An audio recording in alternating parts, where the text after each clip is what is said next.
Todos os anos nós fazemos aqui na nossa igreja a campanha dos 12 cestos cheios.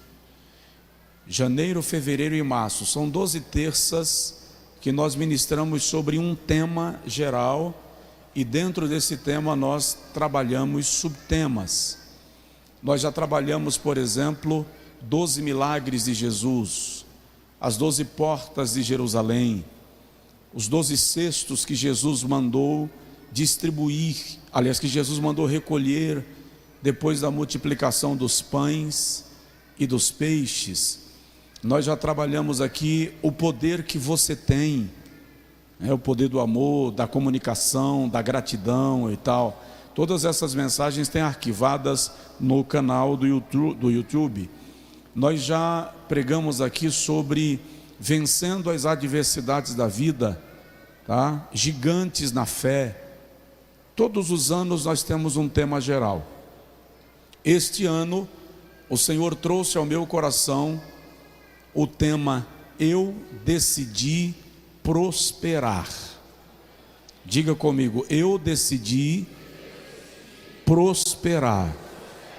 E é sobre isso que nós vamos falar nas próximas 12 semanas, em nome de Jesus. E pela palavra de Deus, o Senhor vai destravar a tua mente, a tua visão, a tua disposição, e você vai prosperar.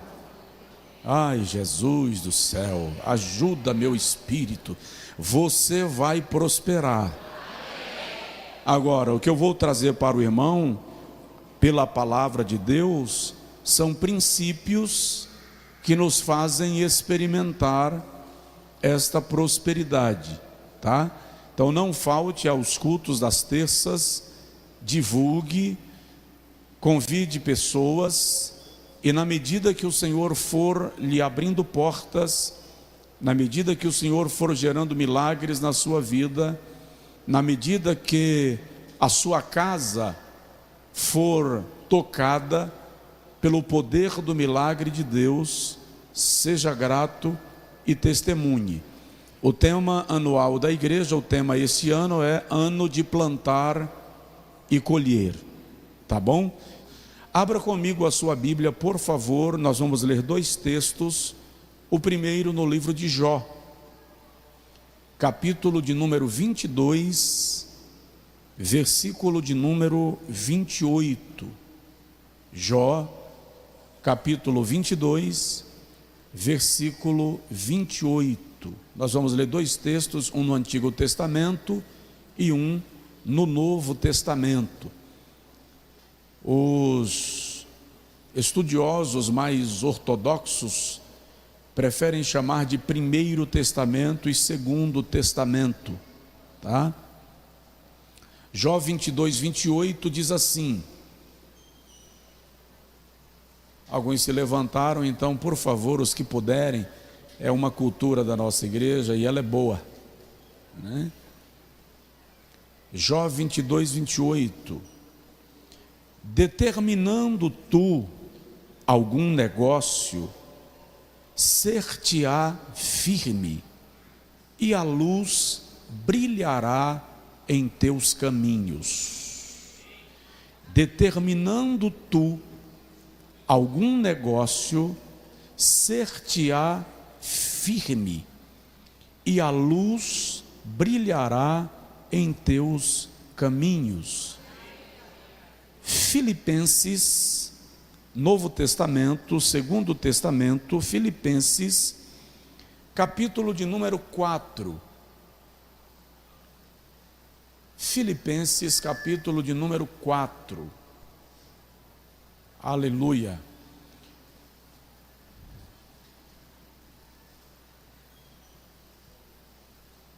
Versículo de número 19.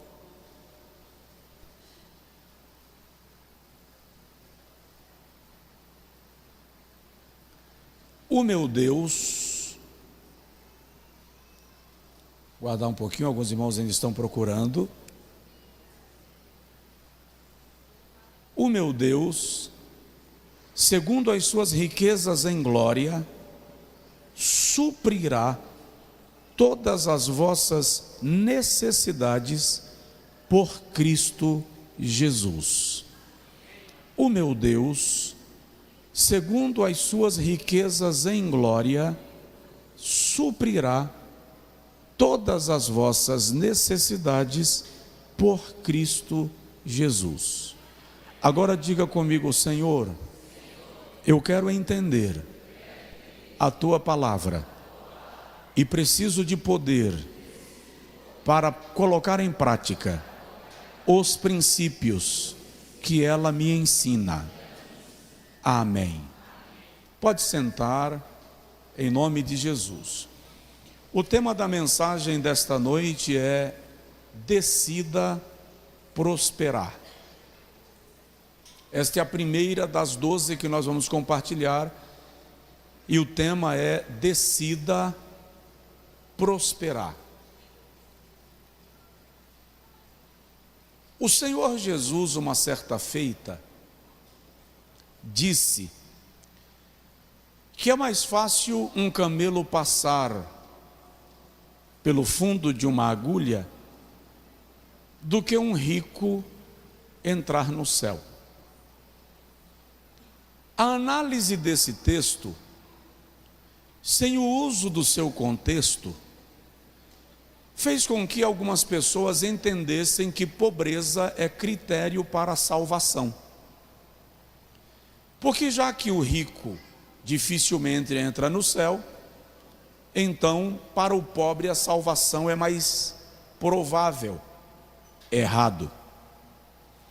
Nem riqueza, nem pobreza é critério para a salvação.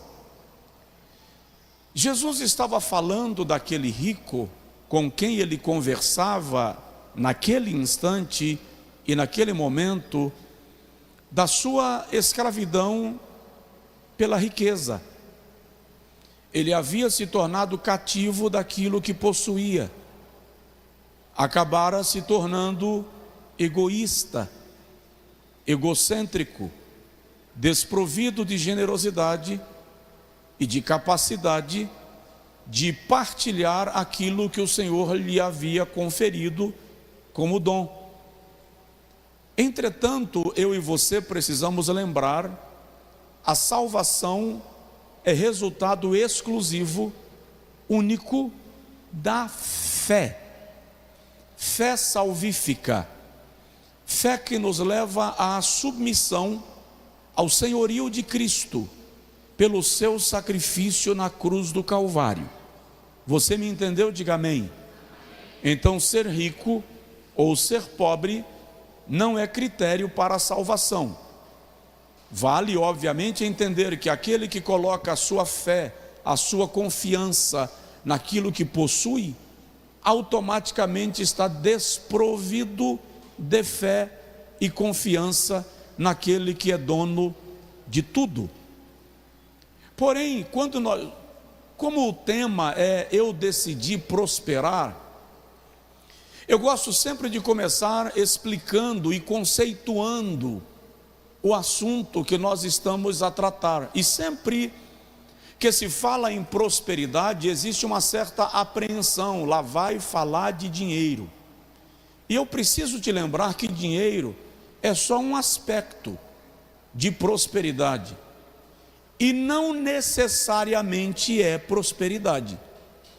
Há ricos que não são prósperos. Portanto, não se resume prosperidade a cifrão. E quando o assunto é prosperidade na igreja, é bem complexo falar por duas razões. Uma das razões é que, infelizmente, o tema tem sido muito explorado e de forma distorcida, deturpada e até irresponsável em alguns casos.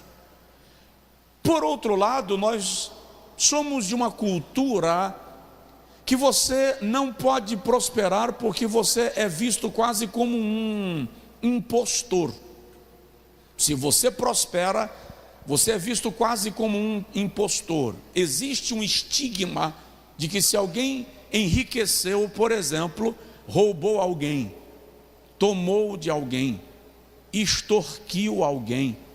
E esse princípio ou esta cultura também é extremamente equivocada, extremamente empobrecida de conhecimento, de sabedoria e de inteligência.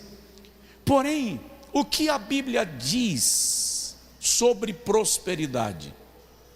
Vamos começar entendendo que no Antigo Testamento, ou no Primeiro Testamento, a palavra prosperidade, à luz do hebraico, é tesalek. E a palavra tesalek significa ausência de necessidade. Ausência de necessidade. Ou ter bons resultados. Ou ainda, ter abundância. Ter sucesso. Esse é o sentido bíblico da palavra prosperidade no Antigo Testamento. No Novo Testamento, a expressão grega euodou dá uma ideia de ter a vida bem-sucedida, ir por um caminho plano ou por um caminho reto, garantir bom resultado. Esse é o sentido da palavra prosperidade. Portanto, o irmão vai observar, esse é o nosso culto de doutrina, é o nosso culto da palavra, você vai observar que prosperidade não está aliado ou alinhado exclusivamente a uma questão financeira. Você pode ser próspero nas finanças, você pode ser próspero no casamento, você pode ser próspero na sua vida profissional, você pode ser próspero no seu ministério. Portanto, a prosperidade não está restrita à condição financeira de alguém, até porque prosperidade financeira ou resultado financeiro é relativo. Alguém que esteja com 10 mil reais na mão hoje, pode estar completamente satisfeito, está com a sua vida plena com 10 mil, mas há alguém ou há alguns para quem 10 mil reais não representa ter as suas questões resolvidas. Eu me lembro que uma certa feita eu liguei para um amigo, faz bastante tempo, e disse a ele assim: eu estou precisando de 10 mil reais emprestados por um período de dias X. Aí ele fez assim: Vaso, eu estou precisando de 850 mil. Aí eu disse para ele: faz um favor para mim, onde você arrumar 850, pede mais 10, que com certeza tem, tá? Então, resultado financeiro é relativo, ele pode variar de uma pessoa para outra pessoa, de acordo com a realidade de cada um. Por isso eu quero que você desvencilhe a sua mentalidade de que prosperidade se resume a finanças.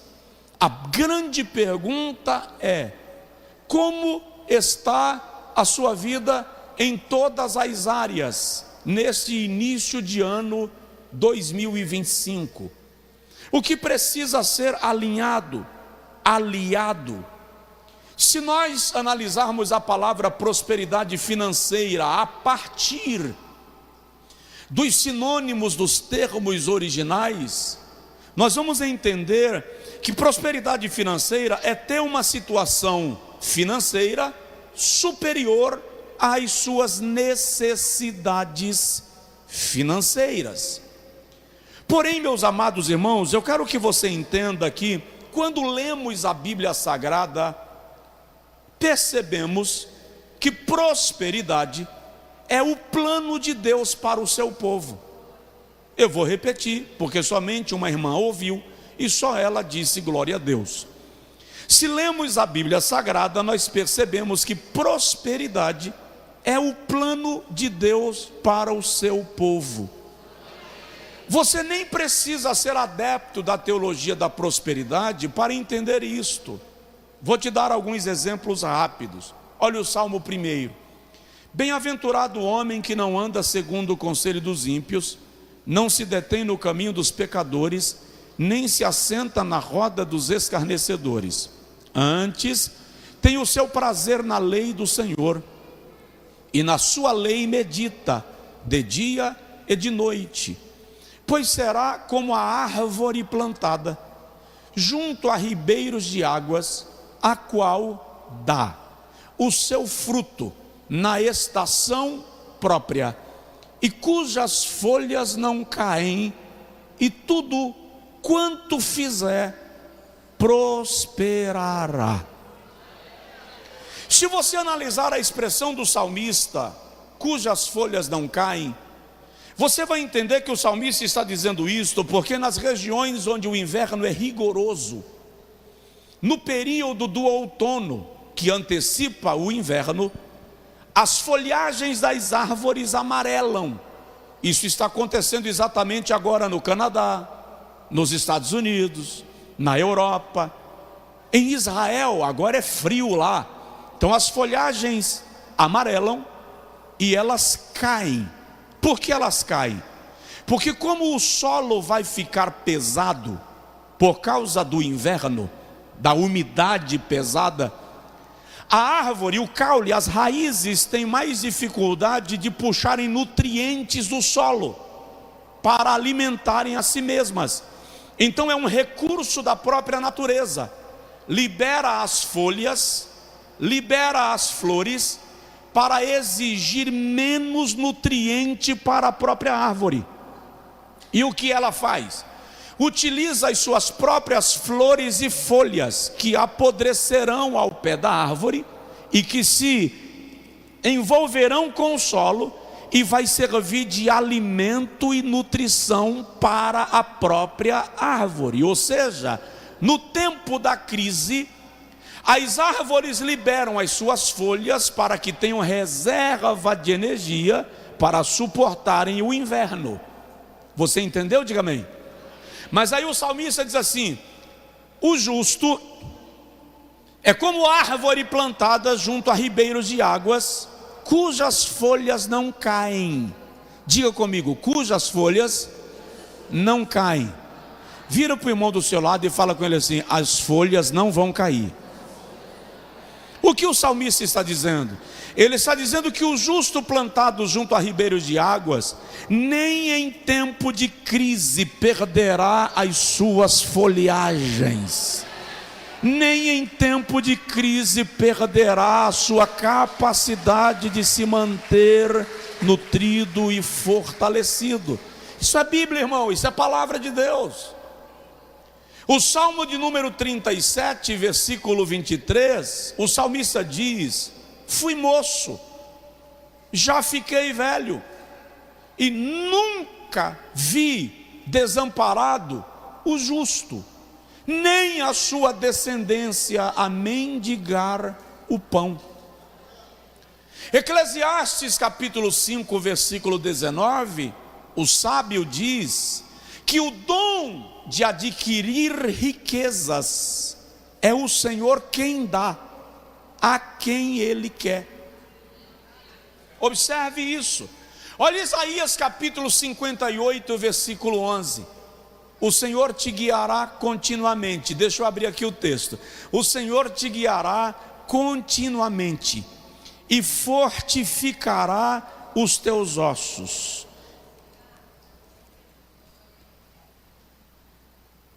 E fartará a tua alma em lugares secos, e serás como um jardim regado, e como um manancial, cujas águas nunca faltam. Pega a caneta e anota. Olha que coisa linda. O Senhor te guiará continuamente. Diga comigo: direção. E fartará a tua alma em lugares secos. Diga comigo: provisão. E fortificará os teus ossos. Diga comigo: saúde. E serás como um jardim regado. Diga comigo: bênção. e como um manancial cujas águas nunca faltam. Diga comigo: generosidade. O Senhor te rega para que você seja um jardim regado e te torna um manancial para você regar outras pessoas. Isto é prosperidade à luz das sagradas escrituras. Filipenses capítulo 4, versículo 19, a Bíblia diz: e o meu Deus, segundo as suas riquezas em glória, suprirá todas as vossas necessidades por Cristo Jesus, nosso Senhor. Então, o plano claro de Deus para nós é que tenhamos uma vida próspera. Presta atenção nisso. Das 36 parábolas que Jesus narrou, 17 delas ensinam sobre economia e resultados. Das 36 parábolas que Jesus narrou, 17 delas ensinam sobre economia e resultados. Ou seja, Jesus planejou que o seu povo seja orientado para prosperar. Então diga comigo: eu decidi prosperar. Agora dá uma olhada no irmão do seu lado e fala com ele assim: não me atrasa. Vamos lá. Hoje eu quero compartilhar com você alguns princípios para prosperar, porque agora vem o X da questão. Prosperidade não é um passe de mágica. Tem uma pregação minha que está no canal do YouTube, que eu preguei aqui. O tema é: prosperidade não é acidente. Ninguém prospera por acaso. Prosperidade é o resultado de uma sequência de princípios postos em andamento para que a minha vida alcance aquilo que é necessário que seja alcançado. Então eu quero trazer para você alguns elementos nesta noite para a prosperidade. E eu quero começar com o primeiro: entrega a Deus os teus caminhos. Entrega a Deus os teus caminhos. O Salmo de número 37, versículo 4 diz assim: entrega o teu caminho ao Senhor, confia nele e ele tudo fará. Nunca entenda que a sua prosperidade é o resultado do seu potencial isolado da provisão divina, isolado da bênção de Deus. Provérbios capítulo de número 3, versículo de número 6, o sábio diz assim: reconhece a Deus em todos os teus caminhos, e Ele endireitará as tuas veredas. Interessante que a expressão endireitar aqui no texto é aplainar. Reconhece Deus em teus caminhos e Ele vai remover os obstáculos, Ele vai aplainar a tua trajetória, Ele vai endireitar as tuas veredas. O segredo básico de prosperidade é reconhecer Deus. Por isso no Salmo 1 o salmista diz: bem-aventurado é o varão que não anda segundo o conselho dos ímpios, não se detém no caminho dos pecadores, nem se assenta na roda dos escarnecedores, antes tem o seu prazer na lei do Senhor. O segredo está em se aprazeirar nos princípios de Deus, nos valores de Deus. Por quê? Porque eu já disse, já citei e repito, Eclesiastes 5,19: o dom de adquirir riquezas, o Senhor dá a quem Ele quer. Aí você diz assim: ah não, pastor, tem alguma coisa errada. Eu conheço gente miserável, ruim, que não crê em Deus, que blasfema de Deus e que é rica. Olha nos meus olhos castanhos. Eu não estou falando de ser rico, eu estou falando de ser próspero. Eu conversei um dia com um grande executivo e ele me disse assim: pastor, eu não tenho dificuldade de levantar 10 milhões da hora que eu acordo até a hora do meu almoço. Eu não conheço necessidade, eu nunca tive aperto financeiro. Ele me disse. Em seguida ele falou: porém, a minha mulher está em depressão, o meu filho está enterrado nas drogas, a minha filha se prostitui. Ou seja, riqueza e prosperidade não são necessariamente palavras sinônimas. Eu estou falando que você e a tua casa, pelo poder da palavra de Deus, serão prósperos. E o primeiro segredo é: entrega a Deus os teus caminhos. Em Mateus capítulo 6, versículo 26, Jesus diz assim: do que adianta a vossa preocupação? Olhai para as aves do céu, para os lírios do campo, não semeiam, não cegam, contudo o vosso Pai Celestial as alimenta.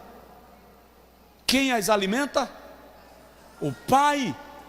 Não sois vós mais valiosos do que elas? O que Jesus está dizendo é: se o Pai alimenta as aves e as árvores, você acha que Ele te ignoraria? Isso é dom de Deus. Segundo aos Coríntios capítulo 9, versículo 8, Paulo diz assim: aquele que dá semente ao que semeia e pão para comer, Ele também aumentará a vossa sementeira. Quem? Aquele que dá pão para comer e semente para o que semeia. Quem? Aquele que dá pão para comer. Ou seja, quer prosperar? Entrega a Deus os teus caminhos. Faz uma oração comigo agora. Você que está online, você que está aqui no templo, diga comigo assim: Senhor, eu consagro a Ti os meus sonhos, os meus projetos, tudo que eu sou está posto no Teu altar. Faça disto a sua oração.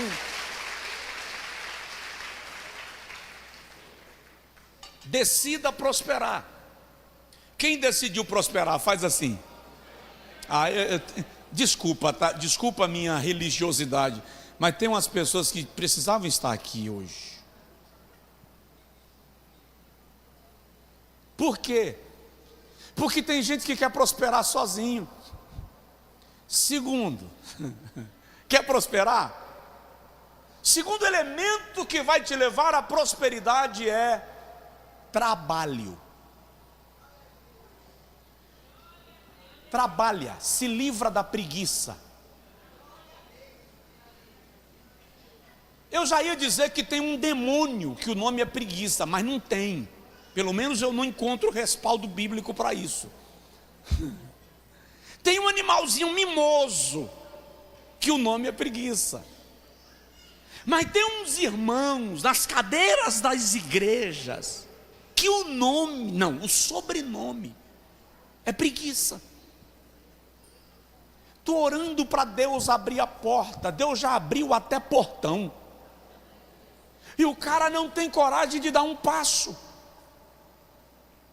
Eu já contei para os irmãos aqui diversas vezes do camarada que chegou na minha casa um dia: pastor, faltou o gás lá em casa, meio-dia.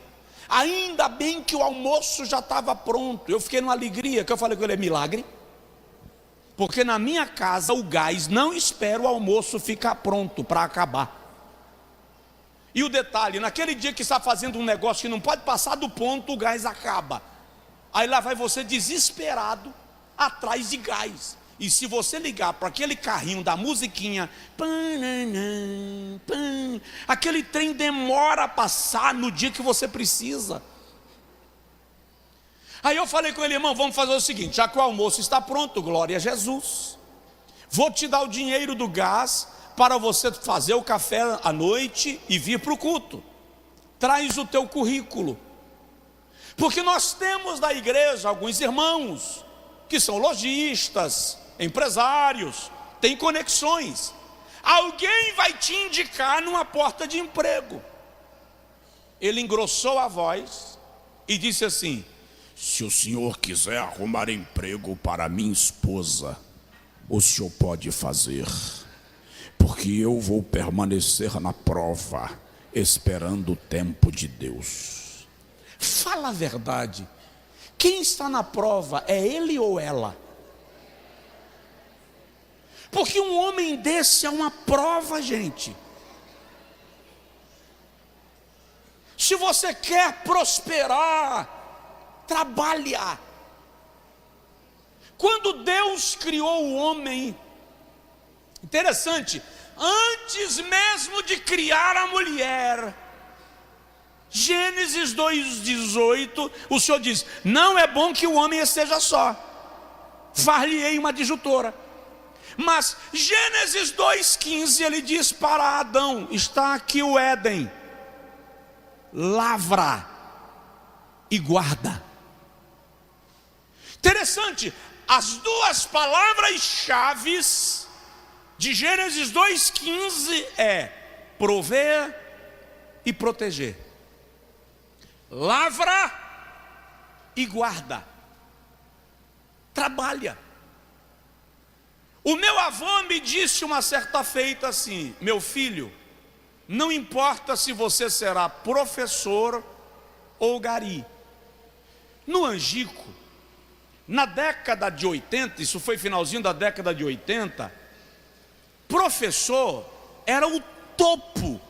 Então meu avô pegou a profissão mais elevada que ele tinha ali à sua disposição e disse: você pode ser professor ou você pode ser gari. O que Deus honra é o suor do homem. Ele estava me dizendo: trabalhe, e Deus vai honrar o trabalho das tuas mãos. Eu disse aqui esses dias, vou repetir só por uma questão de contexto. Eu disse: tomei uma decisão na minha vida e na minha alma. Eu não vou mais ajudar gente preguiçosa e gente enrolada. Porque é incrível, o preguiçoso e o enrolado te arrasta. Ele te puxa na confusão dele. Olha o que diz Provérbios 23, 33 e 34. Olha que texto: um pouco para dormir, um pouco para tosquenejar, e um pouco para cruzar os braços em repouso, assim sobrevirá a tua pobreza repentinamente, e a tua miséria como um assaltante armado. Eu vou repetir: um pouco para dormir, um pouco para tosquenejar, e um pouco para cruzar os braços em repouso, assim sobrevirá a tua pobreza repentinamente, e a tua miséria como um assaltante armado. O cara dorme 8 horas do dia, cochila mais 8, maratona série, comendo pipoca as outras 8. e quer prosperar. Não funciona, não é abracadabra. A vida não vive de mágica. O segredo da prosperidade é entregar a Deus os teus caminhos e entregar numa empresa o seu currículo. A Bíblia Sagrada diz para nós, no Salmo 90, versículo 17, o salmista diz assim: confirma, ó Senhor, a obra das nossas mãos. Deuteronômio capítulo 28, o Moisés diz para o povo de Israel: o Senhor abençoará a tua amassadeira, o teu rebanho, o teu gado. Tudo ali é a bênção sobre aquilo que você gera, sobre aquilo que você produz. Salmo 128, 1 e 2, o salmista diz assim: bem-aventurado é o varão que teme ao Senhor e anda nos seus caminhos, pois comerás do trabalho das suas mãos. Ah, pastor, estou desempregado, estou me sentindo constrangido. Não se sinta, o Senhor vai lhe abrir porta. Nós não estamos falando de quem está desempregado, mas disposto a trabalhar. Nós estamos aqui falando de quem viu a porta aberta e fechou o olho para esperar que alguém entrasse na frente. É preciso ser liberto dessa. Eu preciso cuidar para eu não falar que é um espírito, que eu ia dizer um espírito de preguiça. Não é espírito de preguiça, é uma mentalidade preguiçosa. Provérbios, capítulo de número 13, capítulo 12, versículo 11. O sábio diz assim: o que lavra a sua terra se fartará de pão, mas aquele que acompanha os preguiçosos é doido, falta juízo. Aí o versículo de número 11 do capítulo 13 de Provérbios diz: a fazenda que procede da vaidade diminuirá.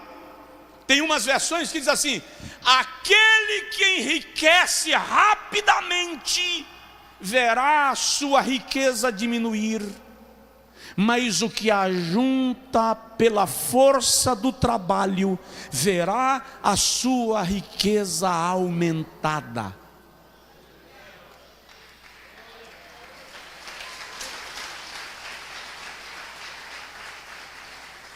Diga comigo assim: eu vou prosperar, em nome de Jesus. Provérbios 14, 23, o sábio diz: em todo trabalho há proveito, mas o somente falar te leva à pobreza. Fala, fala, fala e não faz nada. Conversa bonita e não faz nada. Ou seja, eu quero que o Senhor te leve à prosperidade. Eu oro para que o Senhor faça as famílias desta casa prosperarem. Mas é preciso estar disposto ao desafio que te leva a prosperar. Provérbios 16, 3 diz: confia ao Senhor as tuas obras, e os teus projetos serão estabelecidos. Então diga comigo assim: em nome de Jesus, eu vou prosperar como resultado do meu trabalho. Tem alguém que está desempregado aqui hoje à noite? Se tiver, fica de pé aí, por favor. Pode ficar de pé. Eu vou pedir ao irmão que está ao lado ou próximo a essa pessoa, se aproxima dele aí. Isso, irmão. Isso, se aproxima dessa pessoa. Você vai orar por ele agora, vai orar por ela agora, por favor. Temos uma irmã aqui, temos dois aqui, três aqui à minha direita. São jovens e adolescentes. Estende a mão sobre eles agora. Aqui da minha esquerda tem gente, ora por ele, ora por ela. Senhor Deus, deste altar eu oro com a tua igreja e eu quero pedir porta de emprego aberta para este homem, para esta mulher, para esta moça, em nome do Senhor Jesus Cristo. Destrava e faz o teu filho encontrar o seu lugar no mercado de trabalho, para a glória do teu nome, em nome de Jesus. Só quem recebe diga amém. Terceiro, já vou terminar. Se você quer prosperar, o terceiro elemento é honestidade. Ah, pastor, mas eu conheço gente que rouba, compra, não paga, mente igual cachorro de caçador e ficou rico. Eu não estou falando de riqueza, eu estou falando de prosperidade. E honestidade é uma regra. Presta atenção, na lei mosaica, o Senhor estabelece o ano do jubileu, chamado de ano quinquagésimo. No ano quinquagésimo havia anistia de todas as dívidas. Os escravos eram devolvidos para as suas respectivas famílias de origem. As propriedades que foram compradas naquele período eram devolvidas aos seus donos originais, porque se entendia que o comprador já lucrou naquele período o suficiente para justificar o seu investimento e ter lucro sobre o seu investimento. Aí em Deuteronômio capítulo 15, versículo 9 e versículo 10, o Senhor diz ao povo de Israel: os pobres sempre estarão convosco. Quando teu irmão te procurar, pedindo que tu emprestes a ele algum dinheiro, algum recurso, próximo do ano do jubileu, não te negues em fazê-lo, porque está próximo do jubileu, porque o Senhor já te abençoou. O Senhor está ensinando a Israel que é preciso haver honestidade no pegar de alguém, mas também no entregar para servir a alguém. Honestidade, lamentavelmente, na nossa cultura, infelizmente, é uma situação meio rara. Até porque, se eu for tomar a palavra honestidade ao pé da letra, nós vamos analisar que nós muitas vezes não o somos nas coisas simples, em coisas pequenas, numa roubadinha sem graça, numa mentira, num troco que não é devolvido, num valor que é passado a mais, numa roupa que disfarçadamente eu pego de alguém e coloca o eu entre aspas aí, pelo amor de Jesus. Falta honestidade na prática, na vida real. Deuteronômio 24:14 diz assim: não oprimirás o jornaleiro pobre e necessitado de teus irmãos ou de teus estrangeiros que estão na tua terra e nas tuas portas. O que o Senhor está dizendo é literalmente: alguém trabalhou para você? Pague. Alguém te vendeu? Pague. Alguém te emprestou? Devolva. Deus não precisa subtrair de alguém para somar para você. A bênção de Deus jamais virá por mecanismos duvidosos. A bênção de Deus jamais virá pelo jeitinho que você aprendeu de enrolar as pessoas. É por isso que tem gente que não prospera, ganha dinheiro igual, mas não prospera, não sai do atoleiro, porque não é honesto nas suas práticas. No segundo livro dos Reis, capítulo de número 12, versículo de número 15, quando está acontecendo a reforma do templo de Jerusalém, o texto sagrado diz que os recursos eram entregues àqueles que faziam a obra, eram os dias do rei Joás, e diz assim: não se precisava pedir prestação de contas, porque eles não desviavam os recursos. Honestidade. Eu deixei uma certa feita uma mesa com livros na porta de uma igreja, e o pastor designou um irmão para cuidar dos livros para mim. E aí o irmão falou assim: o senhor não tem medo de eu pegar um de cada e levar, não? Eu disse: eu não. Ele falou: por que o senhor não tem medo?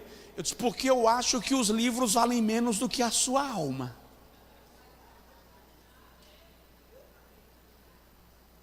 Honestidade. Quer prosperar? Seja honesto. Não roube de ninguém, não tome de ninguém, não subtraia de ninguém, não enrole ninguém. Salmo de número 112, versículo 5. Deixa eu perguntar, tem alguém aí? Ninguém dá glória? Tem alguém aí no online, irmão? Salmo 112, versículo 5, diz que o justo irá bem, se compadece e empresta, e disporá as suas coisas em juízo. Salmo de número 15, versículo de número 1 ao 3 diz: quem subirá no monte santo do Senhor? Aquele que não jura falsamente, aquele que não engana o seu próximo. No mundo velho, honestidade pode não ser uma meta, mas para o crente em Jesus é uma regra. Efésios capítulo 4, versículo 25, o apóstolo Paulo diz à igreja: não mintais uns aos outros, deixai a mentira, cada um com o seu próximo. Diga comigo: eu decidi prosperar. Quando Paulo escreve a Tito, pastores, orientando sobre o comportamento dos servos, transliterando, funcionários, colaboradores, em relação ao seu patrão, Paulo diz assim: não defraudando, para que vocês sejam ornamento da sã doutrina. E aí Paulo orienta aos Efésios, no capítulo 6, que você não deve trabalhar só quando o supervisor está vendo, como à vista. Paulo diz: porque quando você trabalha, entenda, você não está servindo ao seu patrão, você está servindo a Cristo. De modo que a Bíblia Sagrada diz claramente que o Senhor também julgará o salário do trabalhador. Ou seja, o rico, o patrão, o empregador que subtrai, que oprime, que rouba, também será julgado pelo Senhor. Então, seja honesto para prosperar. Aí o pastor falou que o tema da série ia ser eu decidi prosperar. Pensei que ia falar sobre como ganhar dinheiro para ficar rico. Estou te ensinando. Porque a questão não é só ganhar, Em Ageu capítulo 2, o povo estava ganhando dinheiro, mas o Senhor diz assim: o que vocês ganham é como num saco furado. O dinheiro entrava e sumia. Então a questão não é só ganhar, a questão é como reter aquilo que o Senhor te dá. Porque a prosperidade está na capacidade de ajuntar para crescer. Então, se você pode, diga assim: amém. Quarto lugar, quarto elemento para a prosperidade é preparação. Deus me abre a porta. Aí quando a porta se abre, você não está preparado para a porta que se abriu. Você não se aprimora, não faz cursos de treinamento e capacitação, não se atualiza. Você trabalha com vendas, mas teve uma imersão, um curso de vendas debaixo do seu nariz, e alguém até chegou e disse assim: senti vontade de te dar a inscrição para você ir. Aí você diz assim: estou sem tempo, é o único dia que eu tenho para descansar essa semana. Você se prepara para as oportunidades que você está pedindo a Deus? Estou pedindo a Deus um carro. Aprendeu a dirigir? Estou pedindo, um dia uma moça chegou para mim e fez assim, eu conversando com ela, tentando ajudar e tal, eu fiz: qual é o seu sonho? Ela disse: ser médica. Eu disse: maravilha. Em que ano você está? Ela disse: não estou estudando. Eu disse: espera, por que você não está estudando?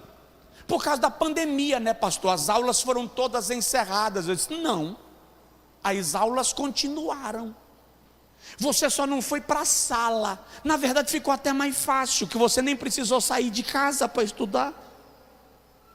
Aí ela fez assim: mas eu parei de estudar na pandemia. Eu disse: ok, vamos fazer o seguinte: existem cursos de aceleração que você pode acelerar e terminar o ensino médio mais rápido, já ingressar lá na preparação para o vestibular. Ela fez assim: mas eu não gosto de estudar. Aí eu falei: e tu queres ser médica como santa?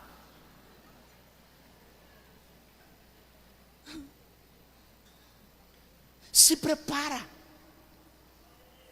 A porta vai abrir e você não está preparado para entrar nela. Tem alguém aí? Eu amo quando vocês dão glória a Deus, mas eu sinto uma certa delícia quando você fica calado, porque está assim, engolindo o caldo de sururu. Se prepara. Neemias capítulo de número 4, versículo de número 23, Neemias diz assim: eu e os meus homens não nos separávamos da nossa vestimenta. Ele está falando da capa que protegia do calor e do frio, da nossa botija de água e das nossas armas. Neemias está construindo as muralhas, está sendo ameaçado de ser atacado. Então ele diz: nós trabalhávamos e não nos separávamos das nossas armas. Nós estávamos preparados para o que poderia acontecer. Se prepara. Isaías 54, 2 e 3 é um dos textos mais lindos da Bíblia. Diz assim: amplia o lugar da tua tenda. Se prepare para crescer. Estendam-se as cortinas das tuas habitações. Alonga bem as tuas cordas. Fixa bem as tuas estacas, porque transbordarás para a direita e para a esquerda. Mas presta atenção: para você transbordar para a direita e para a esquerda, amplia o lugar da tenda, limpa o espaço, estenda a cobertura das tuas habitações, alonga as cordas e fixa as tuas estacas, porque você vai transbordar. Se prepara. A prosperidade exige preparação, exige treinamento. Daniel capítulo 1, versículo 4, presta atenção. Daniel se tornou o maior homem do império de Babilônia. Se você lê o texto bíblico, quando Amão escreve na parede, já no reinado de Belsazar, Belsazar diz assim: se tu interpretares o que está escrito, eu te darei uma túnica de honra, e somente eu serei maior do que tu em autoridade em todo o reino de Babilônia. Aí Daniel disse assim: fica contigo com a tua capa, eu também não quero a tua promoção, mas eu vou interpretar a letra. Quando Daniel terminou de interpretar, o rei disse assim: ainda que tu não queiras, eu te nomearei o primeiro entre os príncipes de toda a Babilônia. Mas a explicação está lá em Daniel 1.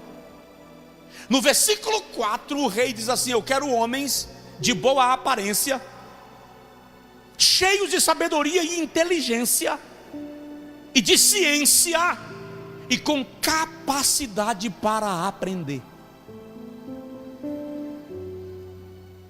Cheio de sabedoria, de inteligência e de ciência. Ou seja, os camaradas já eram inteligentes, já tinham sabedoria, mas precisavam ter capacidade de continuar aprendendo. Isto é preparação.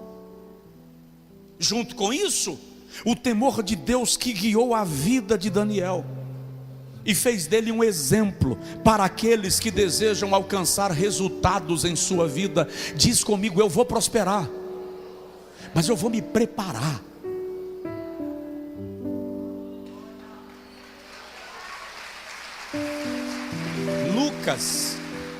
Lucas capítulo de número 14, versículo 28 e 31, Jesus diz: quem é o homem rei que antes de sair para uma batalha não avalia se o seu exército pode enfrentar aquela guerra? E quem é o homem que antes de construir uma torre não avalia se tem poder de terminá-la? Ele está falando de preparação. Irmão, presta atenção no que eu vou te falar. Tem gente pensando, eu posso usar essa expressão, Jesus? Tem gente pensando que para entrar no céu tem que ser idiota. Jesus está voltando, não precisa se preocupar com preparação. O santo, enquanto ele não vem, te prepara, porque você está no mundo dos homens. Eu estudava a 4ª série, antigamente se chamava primário, hoje é ensino fundamental. Eu lembro da minha professora, Dona Lia. Lembra, irmã Leide? Dona Lia, rigorosa. Aí toda quinta-feira era uma regra na minha casa. Na hora do recreio eu tinha que correr para a igreja, para o círculo de oração. Se eu não fosse, quando eu chegasse em casa tinha culto doméstico. Dofina saía do telhado e vinha pregar para mim. Então eu tinha que ir para o círculo de oração. Quando eu chego no círculo de oração, uma profecia. Olha bem para mim, por favor. Deus estava falando. E a profecia dizia que ninguém precisava estudar mais, porque Jesus estava voltando e os estudos não serviriam para nada. A profecia que eu amei ouvir. Oh, profecia sonho. Meu Deus, que felicidade. Eu nem voltei para a escola. Fui para casa. Cheguei em casa, na cozinha, falei com a mãe. Jesus falou que eu não preciso mais ir para a escola amanhã. Ele disse que está voltando e a gente não precisa estudar mais. Eu não vi que meu pai estava em pé na porta da cozinha atrás de mim. Quando eu virei as costas, meu pai fez assim: vai fazer o dever de casa. Para entrar no céu não precisa ser analfabeto. me fez estudar na raça. Jesus não voltou ainda, e eu estou esperando ele voltar hoje. Mas se ele não voltar hoje, eu preciso continuar me preparando para os desafios que a vida me propõe, porque eu decidi prosperar.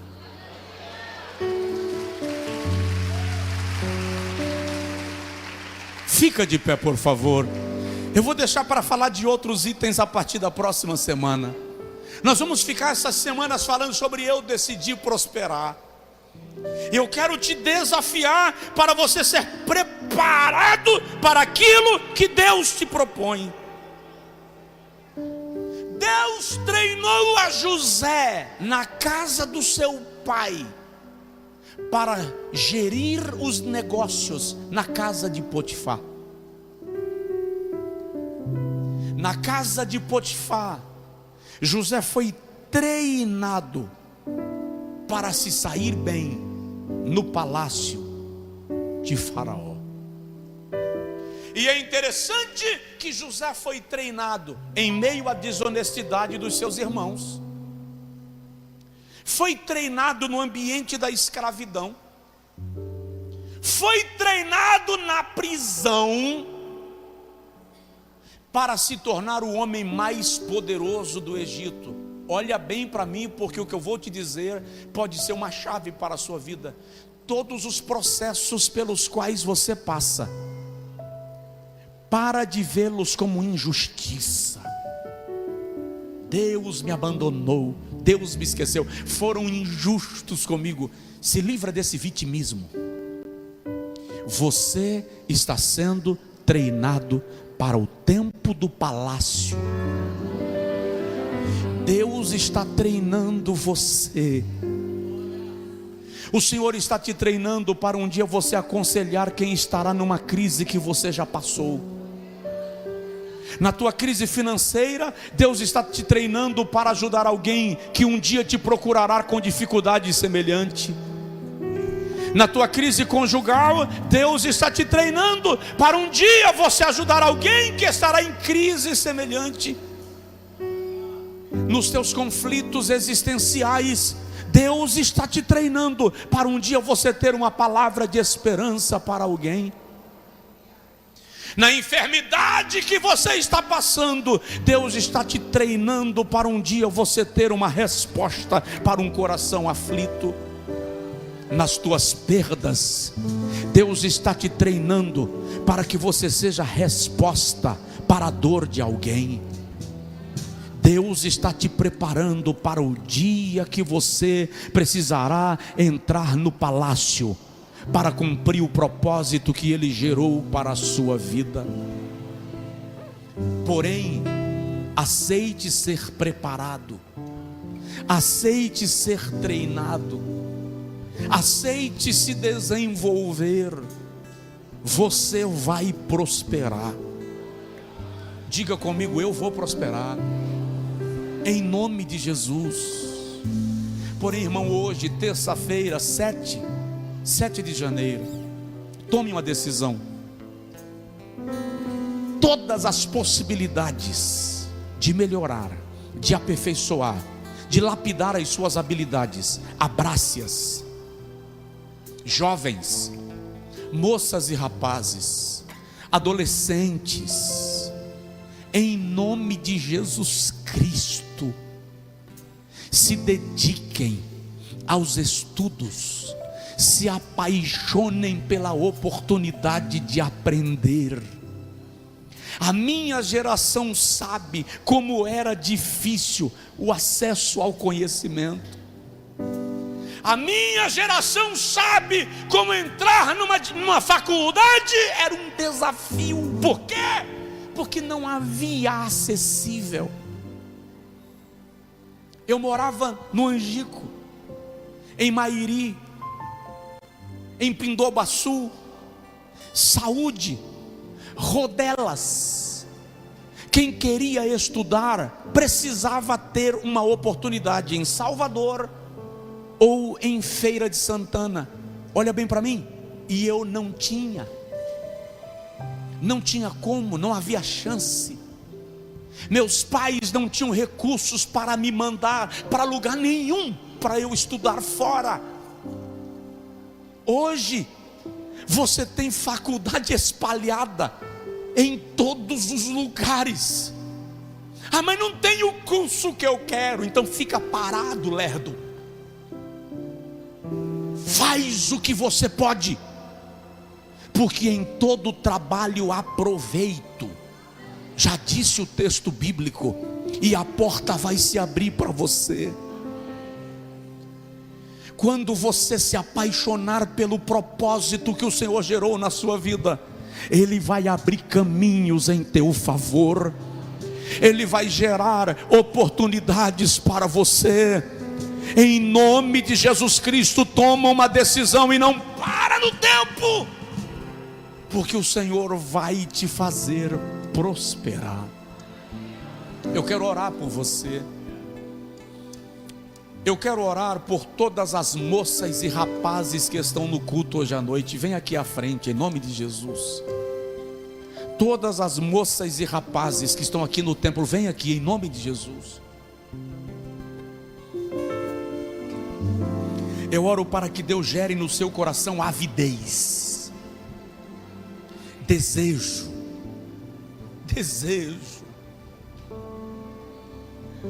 Eu estudei, eu fiz cursos que eu não queria fazer, só porque era a minha oportunidade. Chegou a oportunidade, eu vou fazer.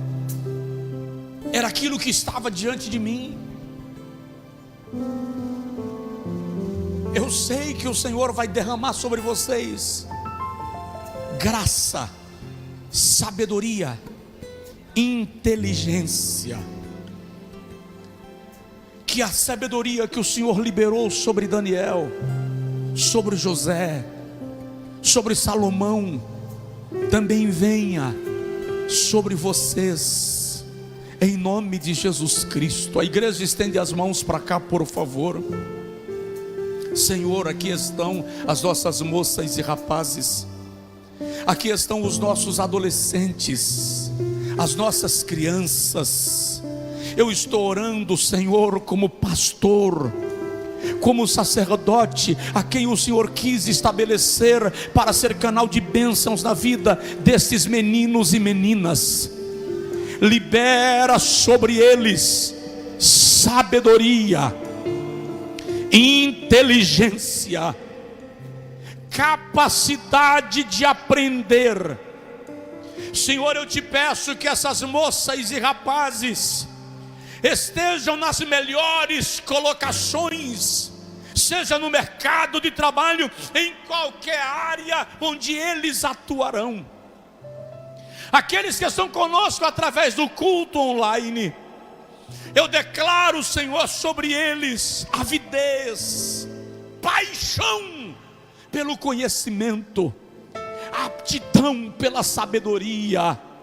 Capacita, Senhor, os nossos jovens, capacita os nossos adolescentes, capacita as nossas crianças, gera sobre eles a sabedoria e a inteligência acima do comum, acima da média. Nós, como igreja, como pais, como avós, os abençoamos em nome de Jesus. Coloque a sua mão assim sobre a sua cabeça, por favor, e diga comigo: eu declaro sobre a minha vida a sabedoria, a inteligência que o Senhor liberou sobre José, sobre Salomão, sobre Daniel, sobre Paulo. Eu recebo esta sabedoria e vou usá-la para a glória de Deus. A igreja aplaude ao Senhor. Volta para o seu lugar e volta disposto. Você é especial e Deus tem um plano na sua vida.